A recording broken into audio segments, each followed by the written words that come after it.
Assalamualaikum warahmatullahi wabarakatuh. Salam sejahtera Bapak dan Ibu tim penilai sertifikasi dosen. Perkenalkan, nama saya Firsa Hadrianti. Saya merupakan salah satu dosen tetap di Universitas Fajar pada Fakultas Ekonomi dan Ilmu-Ilmu Sosial Program Studi Manajemen. Baiklah, video kali ini adalah video pernyataan diri dosen dalam unjuk kerja Tridharma Perguruan Tinggi atau PDD UKT-PT dalam bidang pengajaran yang menjadi salah satu dokumen pengusulan sertifikasi dosen di tahun 2025. Mata kuliah yang akan saya bawakan di video pengajaran saya adalah mata kuliah perilaku organisasi yang merupakan mata kuliah wajib diambil oleh mahasiswa pada semester 4, kemudian mempunyai bobot 3 SKS. Sedikit deskripsi terkait mata kuliah ini. Mata kuliah perilaku organisasi adalah mata kuliah yang mempelajari bagaimana perilaku individu-individu dalam suatu organisasi yang berasal dari latar belakang yang berbeda, kemudian disatukan dalam satu wadah yang nantinya menjadi satu perilaku organisasi dan budaya organisasi yang kemudian akan diarahkan untuk mencapai tujuan bersama. Mata kuliah ini sendiri mempunyai 3 CPMK. CPMK pertama adalah mahasiswa mampu menguasai ilmu perilaku organisasi, memahami konsep, pola pikir, dan juga perkembangan ilmu ekonomi berdasarkan fenomena sosial. Yang kedua, CPMK-nya adalah mahasiswa mampu mengaplikasikan keterampilan yang dimiliki berkaitan dengan materi mengenai individu, kelompok, maupun organisasi dengan menganalisis karakteristik di dalamnya. CPMK ketiga adalah mahasiswa mampu menganalisis permasalahan ekonomi berdasarkan analisis informasi dan data yang didapatkan dari individu, kelompok, maupun organisasi. Metode pembelajaran saya adalah ketika di dalam kelas, saya akan memberikan sedikit materi secara umum terkait mata kuliah yang saya ampu, kemudian saya akan melemparkan pertanyaan kepada mahasiswa untuk mengukur sejauh mana mereka memahami materi saya, yang kemudian akan dijawab oleh mahasiswa agar terjadi yang namanya diskusi interaktif baik antara mahasiswa maupun dengan saya pribadi. Untuk penutup, biasanya saya memberikan closing statement berupa kesimpulan terkait materi hari itu, dan biasanya juga saya memberikan kuis ataupun games. Baik, itulah tadi video pengajaran saya. Semoga bermanfaat. Terima kasih. Assalamualaikum warahmatullahi wabarakatuh. Salam sejahtera.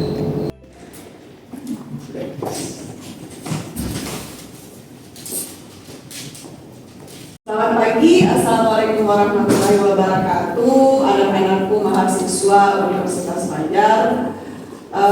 Kembali lagi kita bertemu di kelas perilaku organisasi. Minggu lalu kita sudah masuk di materi sikap dan kepuasan kerja, dan minggu ini kita akan masuk ke materi motivasi. Atau seperti Anda bisa lihat di PPT adalah konsep-konsep motivasi. Kalau dilihat dari definisi motivasi, motivasi adalah proses yang menjelaskan intensitas, arah, dan ketekunan usaha untuk mencapai suatu tujuan. Jadi, apapun yang membuat Anda dan tujuan Anda itu bisa Anda capai, artinya Anda sudah memiliki motivasi di sana. Ya, dorongan, semangat itu sudah masuk ke dalam motivasi. Lalu, dalam motivasi itu ada beberapa teori. Teori motivasi yang paling sering didapatkan, baik itu dalam kehidupan sehari-hari maupun yang berkesesuaian dengan keilmuan kita secara keilmuan, ya. Yang pertama ada teori hierarki kebutuhan milik Abraham Maslow. Jadi ada hipotesa dari Abraham Maslow yang mengatakan bahwa manusia itu dalam memenuhi motivasinya, dalam memenuhi semangatnya dia itu akan terdorong diakibatkan oleh kelima hal di atas. Ya, ada fisiologis, ada rasa aman, ada sosial, ada penghargaan, dan ada aktualisasi diri. Jadi kelima poin ini yang membuat seseorang itu termotivasi.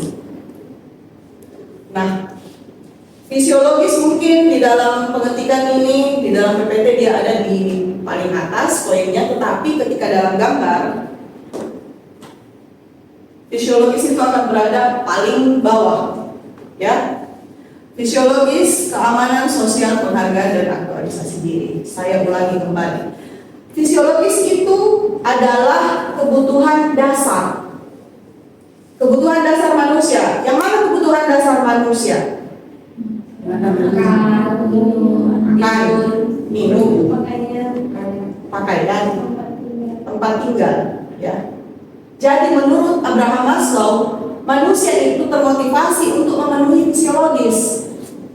Hal-hal yang kita dapatkan, hal-hal yang kita butuhkan. Ya. Setelah manusia bisa memenuhi kebutuhan fisiologisnya, terpenuhi kebutuhan fisiologisnya, maka mereka akan pergi ke bagian kedua, keamanan. Perilaku organisasi ini adalah mata kuliah, dan semua mata kuliah ya, bukan mata kuliah perilaku organisasi saja. Ketika dosen menjelaskan itu, kita ada aturan di dalam yang namanya RPS, rencana pembelajaran semester. Jadi ada poin-poin di dalam RPS itu yang harus kami ikuti untuk kemudian diberikan materi kepada Anda semua. Nah, di dalam RPS itu ada namanya CPMK. Untuk motivasi sendiri, sub CPMK-nya adalah agar Anda nantinya ketika sudah dijelaskan, Anda memahami apa hakikat motivasi, dan juga Anda memahami tentang teori-teori motivasi dan bisa mengaitkannya dengan kehidupan sehari-hari maupun nanti di dalam organisasi. Untuk motivasi selanjutnya adalah keamanan, rasa aman. Jadi manusia itu selalu ingin merasa aman dimanapun dia berada ya, mau dia di lingkungan kampus, di lingkungan sekolah, di lingkungan rumah, kita perlu rasa aman. Rasa aman seperti apa yang kita butuhkan di dalam kampus? Contohnya, Anda di dalam kampus ini, Anda membutuhkan rasa aman seperti apa? Anda butuh rasa aman ke kampus itu tidak terjadi sesuatu yang bisa mengganggu aktivitas Anda untuk mendapatkan ilmu, ya. Entah Anda ada bulian dari teman, entah mungkin ketika Anda membawa kendaraan lalu kemudian tidak ada parkiran, itu kan bentuk-bentuk rasa ketidakamanan ketika itu terjadi ya. Jadi ketika Anda datang ke kampus, Anda butuh tempat parkir untuk motor Anda, sederhananya seperti itu. Rasa aman yang begitu yang kita butuhkan. Begitu juga ketika Anda masuk nanti ke dalam dunia kerja, rasa aman seperti apa? Anda butuh lingkungan yang tidak toksik, istilahnya anak sekarang ya. Anda butuh nanti relasi antara pimpinan, antara karyawan di dalam itu terjalin dengan baik, agar Anda bisa berkinerja dengan baik. Nah, itu rasa aman. Dan itu yang membuat Abraham Maslow mengatakan ketika fisiologis sudah terpenuhi, manusia itu membutuhkan rasa aman. Entah dengan cara mencari komunitas yang membuat dia bisa secure ya, atau mencari kalau dalam kehidupan sehari-hari orang tua kalian memiliki rumah ya, mencari pemukiman itu yang mungkin bisa membuat Anda nanti tumbuh kembang itu dengan sehat. Rasa aman seperti ini yang kita cari sebagai manusia. Nah, kemudian setelah rasa aman, manusia akan mencoba lagi terdorong atau termotivasi untuk kehidupan sosial. Kita ini makhluk sosial. Dalam artian makhluk sosial itu apa? Makhluk yang saling membutuhkan antara satu dengan yang lain. Artinya Anda butuh berteman, Anda butuh berkelompok. Seseorang individu ketika dia sudah dewasa butuh untuk berkeluarga. Ya, jadi seseorang terdorong untuk atau termotivasi itu setelah fisiologis keamanan adalah bagaimana mendapatkan kehidupan sosial dalam lingkup, mau dia dalam lingkup keluarga, dalam lingkup pertemanan, organisasi dan sebagainya. Kita butuh berelasi, ya. Karena kita tidak bisa hidup sendiri. Jadi kalau ada yang mengatakan saya bisa hidup sendiri, oh itu tidak mungkin. Bahkan pakaian yang Anda pakai itu adalah buatan orang. Artinya kehidupan sosial itu kita butuhkan, ya. Supaya apa? Supaya tidak akan terjadi hal-hal yang tidak diinginkan, seperti depresi dan sebagainya. Nah, menurut Abraham Maslow, ketika fisiologis, keamanan dan sosial sudah terpenuhi, maka manusia butuh penghargaan. Kita butuh untuk dihargai, kita butuh untuk dihormati. Jangankan oleh teman-teman, Anda butuh dihormati oleh orang tua sendiri. Ya, menghormati privasi kita, menghormati kebebasan berpendapat kita. Kita butuh penghargaan, apalagi kalau kita sudah dalam lingkungan organisasi formal, pekerjaan. Penghargaan itu penting. Ya, tidak semua motivasi itu datang dari uang. Terkadang motivasi itu bentuk seperti dukungan, ya, lalu kemudian kasih sayang. Itu kita butuhkan sebagai bentuk penghargaan untuk diri kita bahwa kita ini manusia yang diakui, ya, manusia yang punya harga diri. Maka kita termotivasi untuk mendapatkan penghargaan. Kalau di organisasi, bagaimana mendapatkan penghargaan?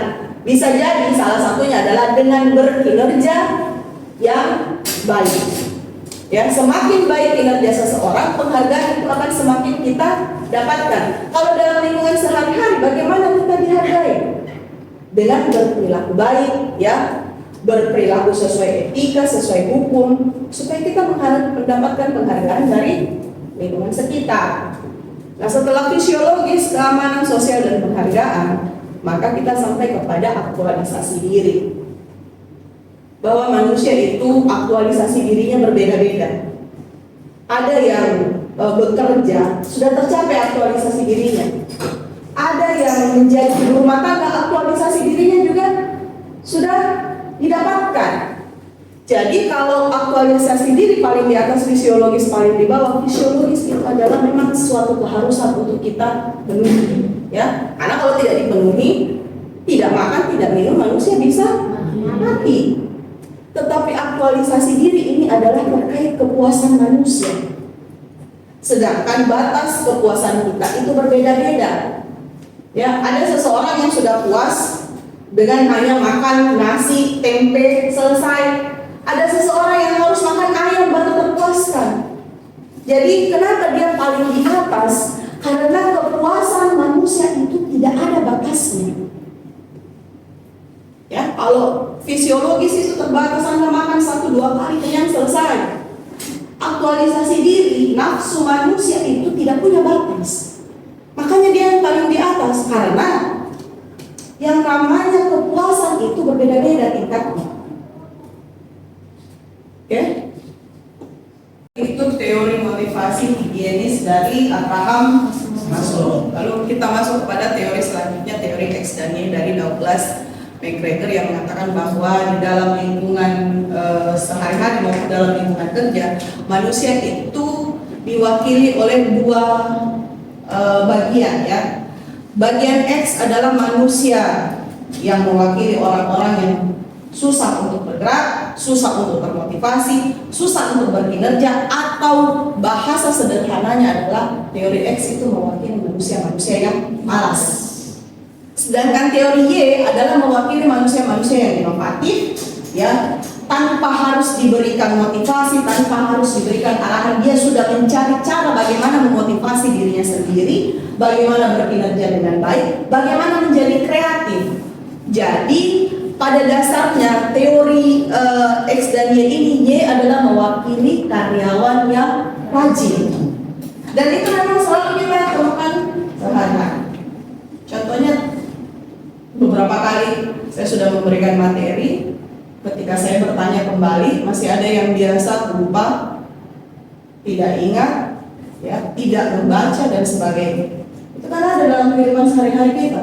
Nah, yang begini, teori seperti dari teori X dan Y ini, manajer atau pimpinan di dalam organisasi harus betul-betul menseleksi karyawannya, ya, karena karyawan yang diwakili X itu jika masuk ke dalam sebuah organisasi akan berkinerja rendah, ya.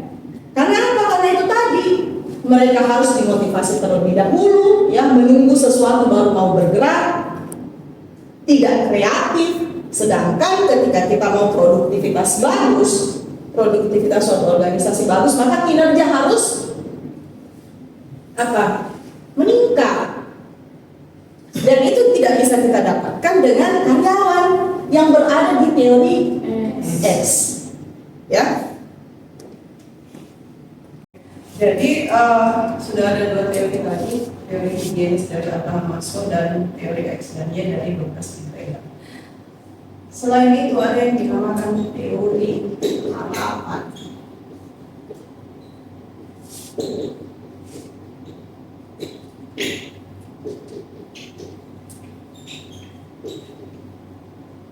Kalian tahu kira-kira bagaimana teori harapan ini?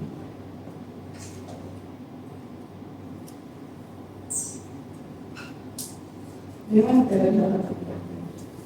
Coba kembalikan ke diri Anda. Kalau Anda berharap itu seperti apa? Ketika kita mengharapkan sesuatu, berarti ada sesuatu lainnya yang kita tunggu, ya kan? Kita berharap sesuatu untuk mengharapkan sesuatu yang lain. Jadi teori harapan itu adalah sebuah teori yang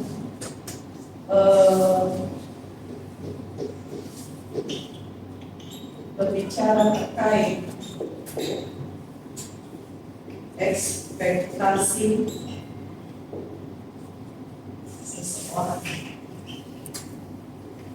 akan kinerja yang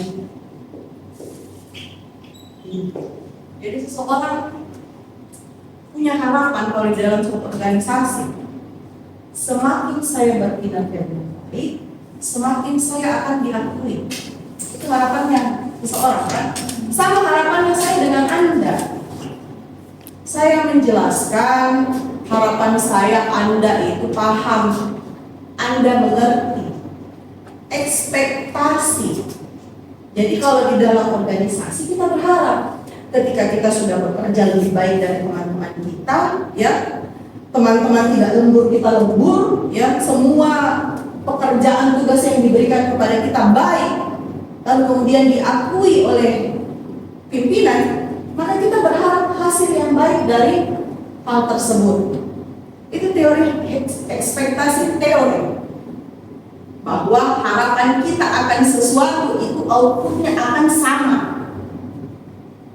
Kita mengharapkan, kita mencari uang setiap hari, seumpama, ya, kita berharap kita bisa memenuhi kebutuhan, bahkan kita berharap kita bisa menjadi kaya. Itu kan harapan kita. Harapan seseorang ketika masuk ke dalam sebuah organisasi, dia berkinerja dengan baik, dia berkinerja lebih tinggi, maka dia akan mendapatkan sesuatu dari kinerja tingginya tersebut. Entah dia tidak diberikan promosi, diberikan penghargaan atau pengakuan dari pimpinan, ya, diberikan bonus. Itu teori harapan, dan ini memang selalu terjadi. Anda berharap nanti setelah ikut kuliah saya ada yang berapa berharap saya nanti masuk ke ibu. Saya mendengarkan, saya mencatat, saya bantu ibu. Dari dalam harapan saya nilai saya bagus, ya kan? Itu harapan, ekspektasi seseorang. Dan ini teori higienis, teori X dan Y, teori harapan adalah teori-teori yang kita selalu temukan baik itu dalam organisasi maupun dalam lingkungan kita sehari-hari. Baik, dari penjelasan saya tadi terkait motivasi dan teori-teorinya, ada yang mau ditanyakan? Silakan. Perkenalkan, nama saya Cici Sandri. Terkait penjelasan Ibu tentang motivasi, apakah memungkinkan seseorang individu menjadi terlalu termotivasi atau justru mengalami penurunan dari kinerja usahanya yang berlebihan? Apakah, jadi pertanyaan Cici tadi adalah apakah seorang individu itu bisa menjadi terlalu termotivasi sehingga bisa menyebabkan kinerjanya menurun, ya kan? Sebelum saya menjawab, ada yang bisa menjawab pertanyaan temannya terlebih dahulu? Saya Silahkan. baik, perkenalkan Ibu, nama saya Ferdinand Muhammadi. Menurut saya, individu yang terlalu termotivasi itu Bu, bisa membuat kelelahan atau stres, sehingga bisa menurunkan kinerjanya karena tubuhnya dan pikirannya tidak cukup istirahat. Jadi menurut Mbak Gimin bahwa seseorang itu bisa sangat termotivasi, seseorang itu bisa menurun kinerjanya diakibatkan terlalu termotivasi itu. Akibat tubuh yang tidak sehat, pikiran yang tidak sehat bisa menyebabkan kinerja menurun. Kalau menurut yang lain ada mungkin yang berbeda dari Mbak Gimin, silahkan. Saya Bu, Silahkan. perkenalkan nama saya Anggun Anggreni dengan NIM 2310 421066. Mungkin pendapat saya dengan Vladimir itu sama, tetapi saya akan memberikan contoh studi kasusnya. Oke, silahkan. Nah, bisakah seseorang individu menjadi terlalu termotivasi sehingga kinerja menurun sebagai akibat dari usaha yang berlebihan? Bisa saja jika motivasi tersebut tidak seimbang. Contohnya itu jika ada seorang mahasiswa yang sangat termotivasi untuk mendapatkan nilai yang sempurna, dia belajar sepanjang malam sehingga mengorbankan waktu tidur dan istirahatnya. Nah, tanpa dia sadari bahwa meskipun motivasinya sangat tinggi, dia keesokan harinya dia tidak sadar bahwa kekurangan tidur dan istirahat itu dapat membuat dia tidak berkonsentrasi saat ujian dan membuat kesalahan yang tidak seperlunya. Bagus sekali ya Anggun jawabannya tadi bahwa seseorang itu bisa terlalu termotivasi dikarenakan ekspektasinya yang tinggi sehingga menyebabkan dia menjadi bekerja lebih keras, yang berpikir lebih kencang. Nah, masih ada pertanyaan lainnya? Jawaban lainnya mungkin? Pertanyaan dan jawaban lain? Sebelum Ibu menjawab pertanyaan Cici tadi, tidak ada? Baik. Nah, terkait tadi pertanyaan apakah seseorang itu bisa termotivasi sehingga menurunkan kinerjanya, malah menurunkan kinerja, karena kan biasanya kan kalau orang termotivasi sesuai teori ya, di teori yang lain, semakin seorang termotivasi biasanya kinerja semakin meningkat, ya kan? Teorinya seperti itu. Kalau kita termotivasi untuk memperbaiki lemari, baju, supaya tidak bertumpuk-tumpuk, biasanya seharusnya lemari itu menjadi lebih rapi, ya, tidak ada lagi pakaian kanan kiri yang bertebaran. Itu adalah teorinya, sebagian dari teori. Nah, tadi kan Ibu sudah jelaskan bahwa ada namanya teori harapan. Ya, apa lagi teori harapan tadi? Sebuah teori yang berbicara terkait ekspektasi seseorang akan kinerja yang tinggi. Bahwa individu itu memiliki ekspektasi semakin kinerjanya baik, dia akan mendapatkan hasil yang dia inginkan. Jadi sebenarnya ketika seseorang terlalu termotivasi, ya, dia akan terlalu fokus biasanya sesuai teori harapan. Seseorang itu akan bisa menjadi overconfident. Ya, overconfident itu tadi seperti yang Vladimir maupun Anggun jelaskan bahwa overconfident seseorang itu dia akan melupakan batas maksimalnya. Dia akan lupa kalau tubuh itu butuh relax, ya, butuh healing, pikiran itu butuh healing, tubuh butuh istirahat. Nah, ketika ekspektasinya terlalu tinggi untuk mendapatkan kinerja yang baik, maka dia akan termotivasi untuk bekerja juga dengan lebih keras. Ya, bahkan bisa jadi untuk mendapatkan kinerja yang baik dia akan begadang, ya kan? Dia tidak akan tidur, dia akan lebih banyak meminum kopi, hal-hal yang bisa merusak tubuh, merusak pikiran. Maka bisa jadi ketika semuanya sudah selesai, tugasnya sudah selesai, bukannya kinerja baik yang dia dapatkan, tetapi dia akan menurunkan kinerjanya. Besoknya dia tidak bisa bekerja, bisa jadi dia sakit, bisa jadi dia menjadi kekurangan tidur, maka dia tertinggal waktu ke kantor dan sebagainya. Itu yang dikatakan bahwa ada kalanya seseorang terlalu termotivasi, dia akan menurunkan kinerjanya sendiri. Karena itu tadi, ekspektasinya terlalu tinggi, maka dia membuat pikirannya dan badannya ini bekerja lebih keras. Sampai dia lupakan bahwa manusia itu ada batasan.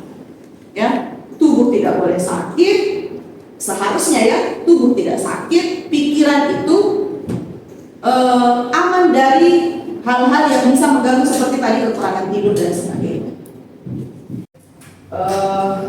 Kesimpulan kita hari ini terkait motivasi dan teorinya ya, karena kita harus pada akhirnya nanti Anda semua akan terjun ke masyarakat. Anda, harapan kita tentunya Anda ini nanti selesai masuk ke dalam sebuah dunia yang disebut dunia kantor, dunia pekerjaan, yang dimana nanti Anda akan bertemu dengan orang-orang yang menjadi rekan Anda, teman Anda, dan kelompok kerja Anda. Nah, ketika kita masuk ke dalam sebuah organisasi, maka ada tujuan yang harus dicapai, ya kan? Tujuan sudah saya jelaskan di beberapa pertemuan sebelumnya. Tujuan organisasi formal seperti perusahaan, instansi adalah memperoleh laba sebesar-besarnya. Ya, toh? Itu perusahaan. Nah, tujuan instansi adalah memberikan pelayanan yang maksimal kepada masyarakat. Dan itu tidak bisa tercapai ketika kinerja Anda rendah. Maka motivasi di sini adalah sesuatu yang fundamental yang harus diketahui baik kalian nanti sebagai calon karyawan ataupun pegawai maupun organisasi itu sendiri, bahwa yang namanya motivasi itu pendorong internal kita. Ya, jadi ada pendorong eksternal, ada pendorong internal. Eksternal itu adalah sesuatu yang datangnya dari luar. Internal itu datangnya dari dalam pribadi, dan itu yang sulit biasanya kita capai. Ya, bagaimana kita membuat tenaga kita, mengarahkan tenaga kita, mengarahkan pikiran kita untuk sama-sama bekerja mencapai tujuan organisasi. Maka yang harus kalian persiapkan sejak dini sesuai dengan teori motivasi di atas adalah mindset yang perlu dibangun terlebih dahulu. Bahwa yang namanya suatu proses itu penting, yang namanya terjun ke masyarakat, yang namanya nanti masuk ke dalam suatu organisasi adalah tujuan kalian ke depannya. Maka harus kalian motivasi diri kalian semenjak sekarang. Dengan apa? Dengan belajar lebih baik, ya. Kemudian dengan rajin mengikuti perkuliahan. Dan ini nanti kalian harus terapkan kembali ketika Anda terjun ke dalam masyarakat. Bahwa saya punya tujuan, saya punya motivasi untuk bekerja, tetapi ketika saya masuk ke dalam sebuah organisasi, tujuan saya adalah tujuan organisasi. Maka saya harus memotivasi diri saya untuk bisa mencapai tujuan itu bersama-sama. Yang namanya gaji, yang namanya penghargaan, lalu yang namanya rasa hormat itu penting. Itu juga memotivasi kita secara eksternal. Tapi kembali lagi, motivasi internal itu adalah yang paling fundamental yang harus Anda bangun semenjak sekarang. Tidak akan ada sesuatu yang bisa tercapai ketika kita tidak memotivasi diri kita sendiri. Oke? Nah, minggu depan kita akan masuk dalam materi persepsi. Jadi saya harap Anda nanti pulang ke rumah baca bukunya, cari sesuatu dalam buku tersebut yang mungkin bisa menjadi pertanyaan yang bisa kita diskusikan minggu depan di kelas. Ya, masih ada pertanyaan? Kalau tidak ada, saya tutup perkuliahan kita hari ini dengan ucapan Assalamualaikum warahmatullahi wabarakatuh. Selamat pagi menjelang siang. Waalaikumsalam warahmatullahi wabarakatuh.